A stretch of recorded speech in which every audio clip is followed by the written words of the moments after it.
Hi friends, ഇന്ന് നമ്മൾ discuss ചെയ്യാൻ പോകുന്നത് 5ാം ക്ലാസ്സിലെ ബേസിക് സയൻസിലെ 2017-18 നടന്ന ഓണപരീക്ഷയുടെ ക്വസ്റ്റ്യനും അതിന്റെ ആൻസറുമാണ് ഡിസ്കസ് ചെയ്യുന്നത്. അപ്പോൾ ഒന്നാമത്തെ ക്വസ്റ്റ്യനിലോട്ട് പോകാം. ഒന്നാമത്തെ ക്വസ്റ്റ്യൻ ഇതാണ്: താഴെ നൽകിയിരിക്കുന്നവയിൽ നിന്നും അനുയോജ്യമായവ തിരഞ്ഞെടുത്ത് തന്നിരിക്കുന്ന മാതൃക പോലെ ജോഡികൾ തയ്യാറാക്കുക. ഇവിടെ ഈ ഒരു കോളത്തില് കുറച്ച് കാര്യങ്ങൾ തന്നിട്ടുണ്ട്. പിന്നെ ഇത് വച്ചിട്ട് ഈ ഒരു ബാക്കിയുള്ള വരികൾ നമ്മൾ കംപ്ലീറ്റ് ചെയ്യണം. ഒന്നാമത് തന്നിട്ടുള്ളത് ഹരിതകം പച്ച നിറം നൽകുന്നു, അതായത് ക്ലോറോഫിൽ നമുക്ക് ഗ്രീൻ കളർ തരുന്നു. അതുപോലെ ഈ ചെടികൾക്ക് പല നിറങ്ങൾ കൊടുക്കുന്ന ആൾക്കാർ ഇവിടെ ഉണ്ട്. അപ്പോൾ ആ നിറങ്ങളും അത് കൊടുക്കുന്ന ആൾക്കാരെ നമ്മളിവിടെ കറക്റ്റ് ആയിട്ട് കണ്ടുപിടിച്ച് ചെയ്യണം. നോക്കിയാലോ, ആൻസർ വരുമ്പോ എങ്ങനെ വരും? സാന്തോഫിൽ യെല്ലോ, അതായത് മഞ്ഞ കളർ നൽകുന്നത് സാന്തോഫിൽ എന്ന് പറയുന്ന പിഗ്മെന്റ് ആണ്. കരോട്ടിൻ യെല്ലോയിഷ് ഓറഞ്ച്, മഞ്ഞയും ഓറഞ്ചും കലർന്ന നിറം നൽകുന്നത് കരോട്ടിൻ എന്ന് പറയുന്ന വർണ്ണകമാണ്, അതായത് കരോട്ടിൻ എന്ന് പറയുന്ന പിഗ്മെന്റ് ആണ്. റെഡ് കളർ കൊടുക്കുന്നത് ആരാണ്? ആന്തോസയാനിൻ. ചുവപ്പ് നിറം നൽകുന്നത് ആന്തോസയാനിൻ ആണ്. അടുത്ത question: what is the role of chlorophyll in the preparation of food in plants? സസ്യങ്ങൾ ആഹാരം നിർമ്മിക്കുന്ന പ്രവർത്തനത്തിൽ ഹരിതകത്തിന്റെ പങ്ക് എന്ത്? എന്താണ് ഹരിതകത്തിന്റെ പങ്ക്? നോക്കിയാലോ, chlorophyll absorbs the sunlight needed for photosynthesis.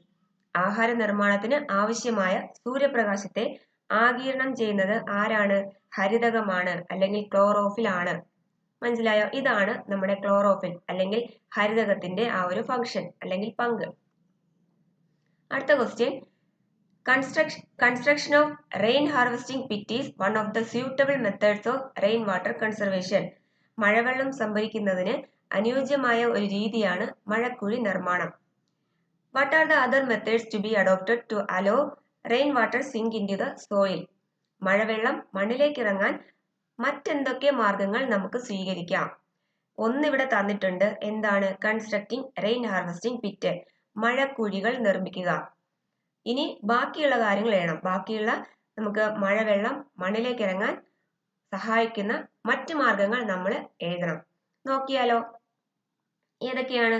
Preparing basins around trees, അതായത് നമ്മുടെ ഈ മരങ്ങൾക്ക് ചുറ്റും തടമെടുക്കുക. രണ്ടാമത്തത് മഡ് വാൾസ്, കയ്യാലകൾ നിർമ്മിക്കുക. Constructing mud walls. അടുത്തത് sloping land cut into different layers, തട്ടുകളാക്കിയ ചെരിഞ്ഞ ഭൂമി. അതായത് നമ്മൾ ഈ ചെരിഞ്ഞ ഭൂമിയെ തട്ടുകളാക്കി വയ്ക്കുകയാണെങ്കിൽ പെട്ടെന്ന് ഇങ്ങനെ മഴ വരുമ്പോൾ എന്ത് ചെയ്യില്ല, ഒലിച്ചങ്ങ് പോവില്ല. പതുക്കെ അവിടെ എന്ത് ചെയ്യും, ഈ മഴവെള്ളം മണ്ണിലേക്ക് ഇറങ്ങാൻ വേണ്ടിയിട്ടുള്ള ഒരു സാഹചര്യം അവിടെ ഉണ്ടാവും. അടുത്തത് റെയിൻ വാട്ടർ ഇൻടു വെൽസ്, മഴവെള്ളം കിണറിലേക്ക് ഒഴുക്കി വിടുക. അതായത് നമ്മുടെ ഈ ഒരു സൺഷെയ്ഡിൽ നിന്നൊക്കെ വരുന്ന വെള്ളം എന്ത് ചെയ്യണം, ഫിൽട്ടർ ഉപയോഗിച്ച് അത് കറക്റ്റായിട്ട് അരിച്ച് എന്ത് ചെയ്യുക, ഈ ഒരു നമ്മുടെ കിണറുകളിലേക്ക് കടത്തിവിടുക. അതാണ് അവിടെ സംഭവം പറയുന്നത്. അപ്പോൾ ഇങ്ങനെ എഴുതിയാലും മതി. ഇനി ഇതിന് സെന്റൻസ് ആയിട്ട് എഴുതണമെങ്കിലും അങ്ങനെ നിങ്ങൾക്ക് എഴുതാം. എങ്ങനെയാണ് ആൻസർ അവിടെ കിട്ടിയാൽ മതി. അടുത്ത ക്വസ്റ്റ്യൻ: ഒബ്സർവ് ദ ഡയഗ്രാം. ഈ ഡയഗ്രാം ശ്രദ്ധിക്കുക. എന്താണ് ഇവിടെ തന്നിട്ടുള്ളത്? രണ്ട് വീപ്പ, അതായത് രണ്ട് പാത്രം വച്ചിട്ടുണ്ട്. രണ്ട് വലിയ പാത്രം വച്ചിട്ടുണ്ട്. അതില് എ എന്നും ബി എന്നും പേര് നൽകിയിട്ടുണ്ട് അല്ലേ? എന്നിട്ട് എന്ത് ചെയ്തിട്ടുണ്ട്? എ എന്ന ആ ഒരു പാത്രത്തിൽ അല്ലെങ്കിൽ എ എന്ന ഒരു വീപ്പയില് മണല് നിറച്ചിട്ടുണ്ട്. കുറച്ച് ഭാഗം, ഇത്രയും ഭാഗം മണല് സാൻഡ് നിറച്ചിട്ടുണ്ട്. ബാക്കിയാണ് എന്ത് ചെയ്തിട്ടുള്ളത്? വെള്ളം നിറച്ചിട്ടുള്ളത്. ബിയിലാണെങ്കിൽ എന്താ, ഫുൾ വെള്ളമാണ്. മനസ്സിലായോ? അതിന്റെ ഈ ലെവലൊക്കെ കറക്റ്റ് ആണോ എന്ന് നിങ്ങൾ നോക്കണം. ലെവലൊക്കെ കറക്റ്റ് ആണ്. ഇവിടെ പ്രത്യേകത എന്ന് വെച്ചാൽ ഈ എയില് സാൻഡ് വെച്ചിട്ടുണ്ട്, മണൽ വെച്ചിട്ടാണ് വെള്ളം നിറച്ചിട്ടുള്ളത്. ഇവിടെ വെറും വെള്ളമാണ്. മനസ്സിലായോ? അപ്പൊ ഇവിടെ ക്വസ്റ്റ്യൻ ഇതാണ്: which scientific principle is indicated in this diagram? ഈ ചിത്രീകരണം ഏത് ശാസ്ത്ര തത്വത്തെ സൂചിപ്പിക്കുന്നു? ഏതാണ്? ഇവിടെ എന്താണ് സംഭവം മനസ്സിലാക്കേണ്ടത്? നമ്മളിവിടെ മണല് നിറച്ചിട്ടും വെള്ളം വച്ചു ഇല്ലേ? മണല് ഇവിടെ ഉണ്ട്, എന്നിട്ട് അതിന്റെ പുറത്ത് വെള്ളം നിറച്ചു. എന്നിട്ട് ഇവിടെ ഒന്നുമില്ലാതെ വെള്ളം നിറച്ചു. എന്നാലും എന്ത് ചെയ്യുന്നുണ്ട്?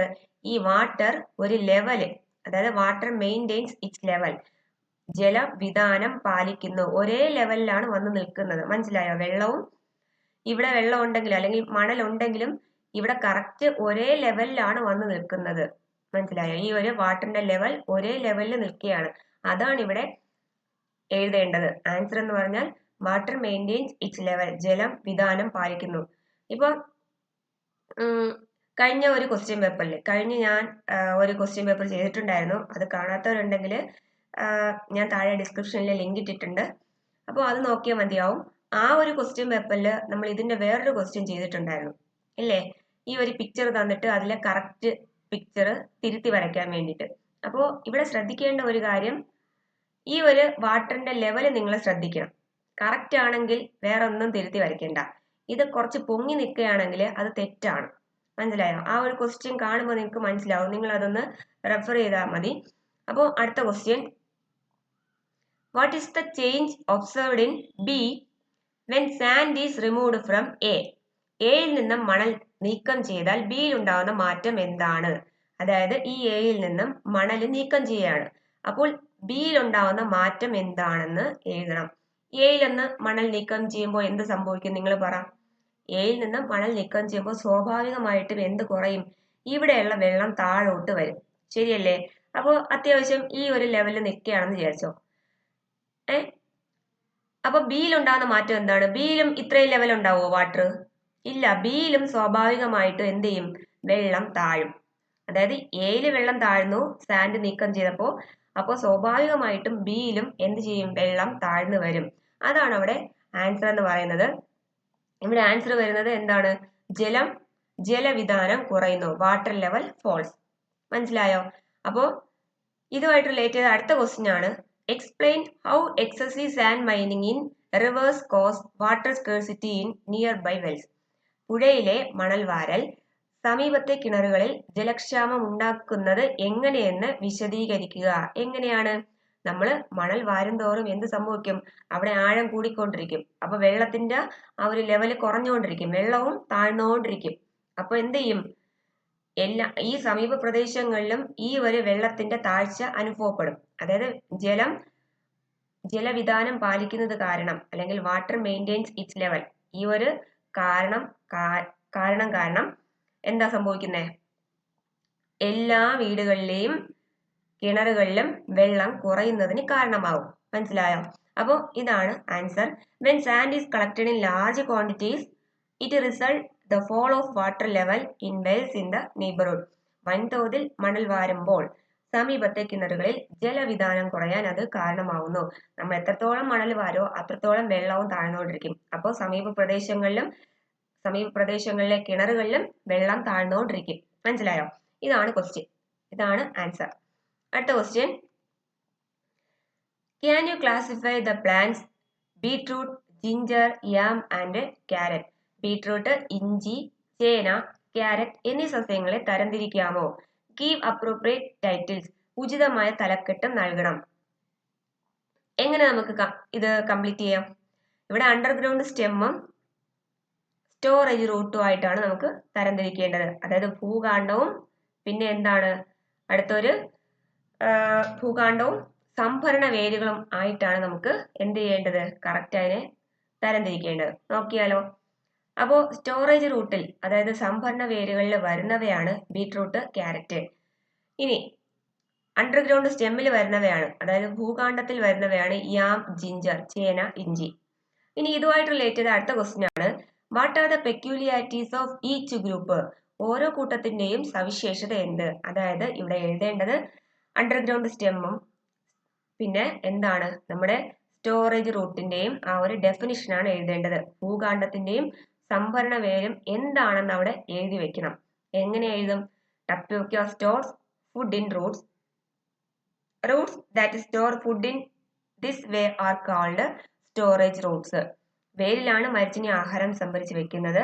ഇങ്ങനെ ആഹാരം സംഭരിച്ചു വെക്കുന്ന വേരുകളാണ് സംഭരണ വേരുകൾ. All tubers are not storage roots. എല്ലാ കിഴങ്ങുകളും സംഭരണ വേരുകളല്ല. Potato is a modified stem. രൂപാന്തരം പ്രാപിച്ച കാണ്ഡമാണ് ഉരുളക്കിഴങ്ങ്. Such stems seen below the soil are underground stem. മണ്ണിനടിയിൽ കാണുന്ന ഇത്തരം കാണ്ഡങ്ങളാണ് ഭൂകാണ്ഡങ്ങൾ. ഇത് നമ്മൾ ഓൾറെഡി പഠിച്ചു വച്ചിട്ടുള്ളതാണ്. അപ്പോൾ നമ്മൾ അത് കറക്റ്റ് ഉപയോഗിക്കേണ്ടടുത്ത് എടുത്ത് എഴുതിയാൽ മതിയാവും. അപ്പോൾ ഇത്രയാണ് ആൻസർ എന്ന് പറയുന്നത്. അടുത്ത question, the diagram. Write down 2 situations in which this property of water is used. ജലത്തിന്റെ ഈ സവിശേഷത പ്രയോജനപ്പെടുത്തുന്ന 2 സന്ദർഭങ്ങൾ എഴുതുക. ഇവിടെ ശ്രദ്ധിക്കേണ്ടത്, ഇവിടെ ചിത്രത്തിൽ എന്താ കാണിച്ചിരിക്കുന്നത്? ഒരു പാത്രത്തില് വെള്ളം വെച്ചിട്ടുണ്ട്. ഈ വെള്ളം എന്ത് ചെയ്യുന്നുണ്ട്? ചൂടാക്കുന്നുണ്ട്. ഈ ചൂടാക്കുമ്പോൾ ഈ ചൂട് ഈ വെള്ളം സ്വീകരിച്ച് എന്തായി മാറുന്നു? നീരാവിയായിട്ട് മാറുന്നു. അപ്പോൾ ഇവിടെ വാട്ടറിന്റെ പ്രോപ്പർട്ടി ഉപയോഗിച്ചിട്ടുള്ള ഒരു സാഹചര്യമാണ് എഴുതേണ്ടത്. ജലത്തിന്റെ സവിശേഷതകൾ കുറെ നമ്മൾ പഠിച്ചിട്ടുണ്ട്. ആ ഒരു സവിശേഷത വച്ചിട്ടുള്ള 2 സന്ദർഭങ്ങളാണ് എഴുതേണ്ടത്. നോക്കിയാലോ, അതായത് ആവി ഉപയോഗിച്ച് പുട്ടുണ്ടാക്കാൻ കഴിയുന്നത് എന്താണ്? ഒരു സന്ദർഭമാണ്. Can make puttu using steam. അടുത്ത, we can cook food items. ഭക്ഷണം പാകം ചെയ്യാൻ കഴിയുന്നത്. ഇതും അടുത്ത സന്ദർഭത്തിൽ നമുക്ക് എഴുതാം. അതായത് നമുക്ക് ഭക്ഷണം പാകം ചെയ്യാൻ കഴിയുന്നത് എപ്പോഴാണ്? നമ്മളിപ്പോ ചായ ഉണ്ടാക്കുന്നു. ഈ വെള്ളം ചൂടായാലല്ലേ ചായ ഉണ്ടാക്കാൻ പറ്റൂ, ഇല്ലേ? അപ്പോ വെള്ളത്തിന്റെ ആ ഒരു ചൂട് ആവാനുള്ള ഒരു പ്രത്യേകത, അത് വെച്ചിട്ടാണ് നമ്മൾ ഫുഡ് പ്രിപ്പയർ ചെയ്യുന്നത്. അപ്പോ ഇവിടെ ആണെങ്കിൽ ആവി ഉപയോഗിച്ച് പുട്ടുണ്ടാക്കാൻ കഴിയുന്നത് ഈ നീരാവിയുടെ ഒരു പ്രത്യേകതയാണ്. അതായത് നീരാവിയല്ല, ജലത്തിന്റെ ഒരു പ്രത്യേകതയാണ്. ജലത്തിന് എന്തായി മാറാൻ കഴിയും? ജലത്തിന് നീരാവിയായി മാറാനുള്ള കഴിവുണ്ട്. മനസ്സിലായോ? അപ്പൊ ആ ഒരു പ്രത്യേകത ഉപയോഗിച്ചിട്ടാണ് നമ്മൾ ഈ ഒരു സന്ദർഭം, സിറ്റുവേഷൻ എഴുതിയത്. അടുത്ത question, what is the process by which water vapour changes into water? നീരാവി തണുത്ത് ജലമായി മാറുന്ന പ്രക്രിയ ഏതാണ്? കണ്ടൻസേഷൻ, സാന്ദ്രീകരണം. സാന്ദ്രീകരണം എന്നാണ്. അടുത്ത question, based on this process explain how rain is formed. ഈ പ്രക്രിയകളുടെ അടിസ്ഥാനത്തിൽ മഴയുണ്ടാകുന്നത് എങ്ങനെയെന്ന് വിശദീകരിക്കുക. എങ്ങനെയാണ്? നോക്കിയാലോ. The water from water bodies and plants reach the atmosphere in the form of water vapor due to the heat of the sun. ജലാശയങ്ങളിലെയും സസ്യങ്ങളിലെയും ജലം സൂര്യന്റെ ചൂടേറ്റ് നീരാവിയായി അന്തരീക്ഷത്തിൽ എത്തുന്നു. The water vapor condenses in the form of clouds, gets cooled and comes down as rain. നീരാവി തണുത്ത മേഘമായും മേഘം തണുത്ത മഴയായും മാറുന്നു. ഇങ്ങനെയാണ് മഴ ഉണ്ടാകുന്നത്. ഇത് നമ്മുടെ ടെക്സ്റ്റിലുള്ള അതേ ആൻസർ എഴുതിയാൽ മതിയാവും. അടുത്ത question, fill up the missing gaps ABCD in the following. ഇവിടെ തന്നിട്ടുള്ളതില് മിസ് ചെയ്ത അല്ലെങ്കിൽ ഇവിടെ കാണാൻ നമുക്കിവിടെ ഡാഷ് ഇട്ടിരിക്കുന്നത് പൂരിപ്പിക്കാനാണ് പറയുന്നത്. മലയാളം മീഡിയത്തിൻ്റെത് അപ്പുറത്തെ സ്ലൈഡിൽ വരുന്നുണ്ട്. ആദ്യം ഇംഗ്ലീഷ് മീഡിയം ആണ് ഞാൻ കംപ്ലീറ്റ് ചെയ്യാൻ പോകുന്നത്. നോക്കിയാലോ, ഇവിടെ എന്തൊക്കെയാ തന്നിട്ടുള്ളത്? നമ്മുടെ ടെക്സ്റ്റിലുള്ള സെയിം പിക്ചർ ആണ്. ഇവിടെ തന്നിട്ടുള്ളത് ഫോട്ടോസിന്തസിസ്, ഇവിടെ എന്താ തന്നിട്ടുള്ളത്? റെസ്പിറേഷൻ. ശരിയല്ലേ? അപ്പോ ഫോട്ടോസിന്തസിസിന്റെ സമയത്ത് എന്താണ് അവിടെ സംഭവിക്കുന്നത്? എന്താണ് അറ്റ്മോസ്ഫിയറിലോട്ട് വിടുന്നത്? ഫോട്ടോസിന്തസിസിന്റെ സമയത്ത് ഓക്സിജൻ എന്ത് ചെയ്യുന്നു? അറ്റ്മോസ്ഫിയറിലോട്ട് വിടുന്നു. അപ്പോ ഈ ഒരു ഡാഷിൽ എഴുതേണ്ടത് എന്താണ്? ഓക്സിജൻ ആണ് അവിടെ എഴുതേണ്ടത്. ഇനി അടുത്ത്, റെസ്പിറേഷന്റെ ടൈമില് ഈ എല്ലാ ആൾക്കാരും അറ്റ്മോസ്ഫിയറിൽ നിന്ന് എന്താണ് എടുക്കുന്നത്? അതായത് ശ്വസനത്തിന് എന്താണ് നമ്മൾ അറ്റ്മോസ്ഫിയറിൽ നിന്ന് എടുക്കുന്നത്? ഓക്സിജൻ ആണ്. അതാണ് അപ്പോൾ എഴുതേണ്ടത്. ഇനി അടുത്ത ഡാഷില് റെസ്പിറേഷന്റെ ടൈമിൽ നമ്മൾ എന്താണ് അറ്റ്മോസ്ഫിയറിലോട്ട് പുറത്തേക്ക് വിടുന്നത്? കാർബൺ ഡൈ ഓക്സൈഡ് ആണ്. ഇനി ഫോട്ടോസിന്തസിന്റെ സമയത്ത് അറ്റ്മോസ്ഫിയറിൽ നിന്ന് എടുക്കുന്നത് എന്താണ്? Carbon dioxide. ഇതാണ് അവിടെ കംപ്ലീറ്റ് ചെയ്യേണ്ടത്. നിങ്ങൾക്ക് മലയാളം മീഡിയം ഇവിടെ തന്നിട്ടുള്ളത് പ്രകാശ സംശ്ലേഷണം തന്നിട്ടുണ്ട്, ശ്വസനം തന്നിട്ടുണ്ട്. ശരിയല്ലേ? പ്രകാശ സംശ്ലേഷണ സമയത്ത് സസ്യങ്ങൾ അന്തരീക്ഷത്തിലോട്ട് എന്താണ് പുറത്തുവിടുന്നത്? ഓക്സിജൻ ആണ്, അല്ലേ? ഓക്സിജൻ. ഇനി ശ്വസന സമയത്ത് ഈ ആൾക്കാര് അന്തരീക്ഷത്തിൽ നിന്ന് എന്താണ് എടുക്കുന്നത്? നമ്മൾ ഉൾപ്പെടെ ശ്വസന സമയത്ത് എന്താണ് എടുക്കുന്നത്? അന്തരീക്ഷത്തിൽ നിന്നും ഓക്സിജനെയാണ് എടുക്കുന്നത്.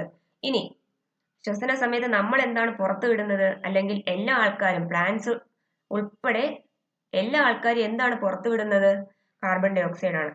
ഇനി പ്രകാശ സംശ്ലേഷണ സമയത്ത് സസ്യങ്ങൾ അകത്തോട്ടെടുക്കുന്ന അല്ലെങ്കിൽ സസ്യങ്ങൾ എടുക്കുന്നത് എന്താണ്? അന്തരീക്ഷത്തിൽ നിന്ന് സസ്യങ്ങൾ എടുക്കുന്നത് എന്താണ്?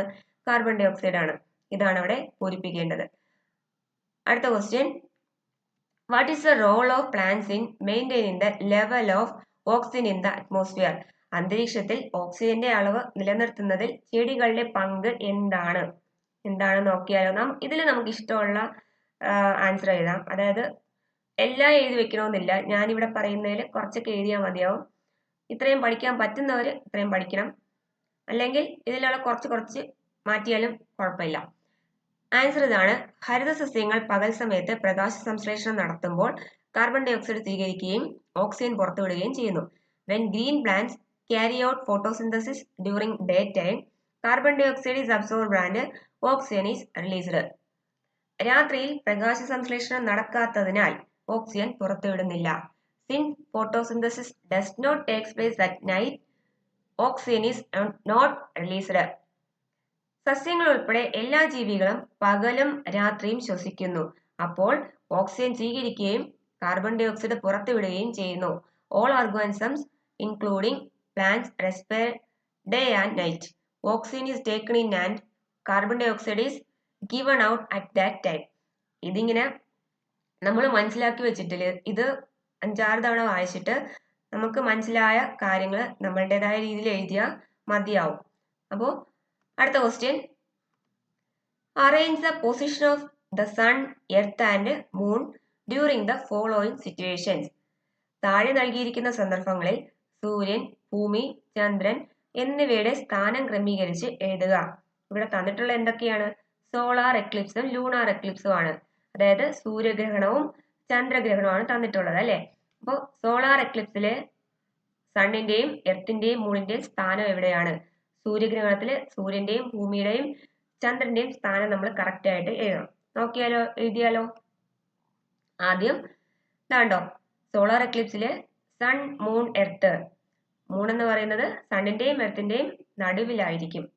ലൂണാർ എക്ലിപ്സില് എർത്ത് എന്ന് പറയുന്നത് സണ്ണിന്റെയും മൂണിന്റെയും നടുവിലായിരിക്കും. ഇതാണ് അവിടെ കംപ്ലീറ്റ് ചെയ്യേണ്ടത്.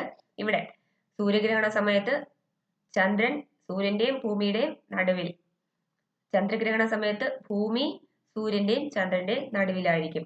മനസ്സിലായോ? ഇതാണ് നമ്മുടെ ഈ ക്വസ്റ്റ്യൻസ് എന്ന് പറയുന്നത്. അടുത്ത question. The solar and lunar eclipses occur because the earth and the moon are opaque. ചന്ദ്രനും ഭൂമിയും അതാര്യമായതുകൊണ്ടാണ് സൂര്യഗ്രഹണവും ചന്ദ്രഗ്രഹണവും ഉണ്ടാവുന്നത്. ഈ പ്രസ്താവനയോട് നിങ്ങൾ യോജിക്കുന്നുണ്ടോ? വിശദീകരിക്കുക. നിങ്ങൾ യോജിക്കുന്നുണ്ടോ? അതായത് ചന്ദ്രനും ഭൂമിയും അതാര്യമായതുകൊണ്ടാണ് സൂര്യഗ്രഹണവും ചന്ദ്രഗ്രഹണവും ഉണ്ടാവുന്നത്. സോളാർ എക്ലിപ്സും ലൂണാർ എക്ലിപ്സും ഉണ്ടാവുന്നത് എർത്തും മൂണും ഒപ്പേക്ക് ആയതുകൊണ്ടാണ്. അപ്പോൾ ഈ ഒരു സ്റ്റേറ്റ്മെന്റിനോട് നിങ്ങൾ യോജിക്കുന്നുണ്ടോ? യോജിക്കണം. യോജിക്കുന്നുണ്ട്. കാര്യം എന്താണ് നോക്കിയാലോ. ഇവിടെ യോജിക്കുന്നുണ്ട് അല്ലെങ്കിൽ I agree with the statement എന്ന് എഴുതിക്കൊള്ളണം. ഞാനിവിടെ വിട്ടുപോയതാണ്. ബാക്കി ഇതേപോലെ എഴുതിയാൽ മതി. Earth and moon are opaque. ഭൂമിയും ചന്ദ്രനും ഒരു അതാര്യ വസ്തുവാണ്. Opaque object can cause shadows. അതാര്യ വസ്തുക്കൾക്ക് നിഴലുണ്ടാക്കാൻ കഴിയും. The shadow of the earth falls on the moon during lunar eclipse. ഭൂമിയുടെ നിഴൽ ചന്ദ്രനിൽ പതിയുന്നത് ചന്ദ്രഗ്രഹണ സമയത്താണ്. Solar eclipse takes place when the shadow of the moon falls on the earth. ചന്ദ്രന്റെ നിഴൽ ഭൂമിയിൽ പതിക്കുമ്പോഴാണ് സൂര്യഗ്രഹണം സംഭവിക്കുന്നത്. ഈ ഒരു ക്വസ്റ്റ്യന്റെ ആൻസർ നിങ്ങളുടേതായ രീതിയിലും എഴുതാം. ഇത് ഞാൻ ജസ്റ്റ് എഴുതിയെന്നേ ഉള്ളൂ. നിങ്ങൾക്ക് ഇനി കുറച്ചുകൂടെ വേറെ രീതിയിൽ എഴുതണമെങ്കിൽ അങ്ങനെ എഴുതാം. ജസ്റ്റ് ഒരു ഔട്ട്ലൈൻ ഞാൻ പറഞ്ഞു തന്നേ ഉള്ളൂ. അപ്പോൾ ഇത്രയാണ് നമ്മുടെ ഈ ക്വസ്റ്റ്യൻസ് എന്ന് പറയുന്നത്. നിങ്ങൾക്ക് ഈ ഒരു വീഡിയോ ഇഷ്ടമായെങ്കിൽ നിങ്ങൾ നിങ്ങളുടെ ഫ്രണ്ട്സിനും ഷെയർ ചെയ്ത് കൊടുക്കണം. അതുപോലെ ലൈക്ക് ചെയ്യണം. ചാനൽ ഇതുവരെ സബ്സ്ക്രൈബ് ചെയ്തിട്ടില്ലാത്തവരാണെങ്കിൽ സബ്സ്ക്രൈബ് ചെയ്യണം. ഇനിയും ഇതേപോലത്തെ വീഡിയോസ് ഞാൻ ഇടുന്നതായിരിക്കും.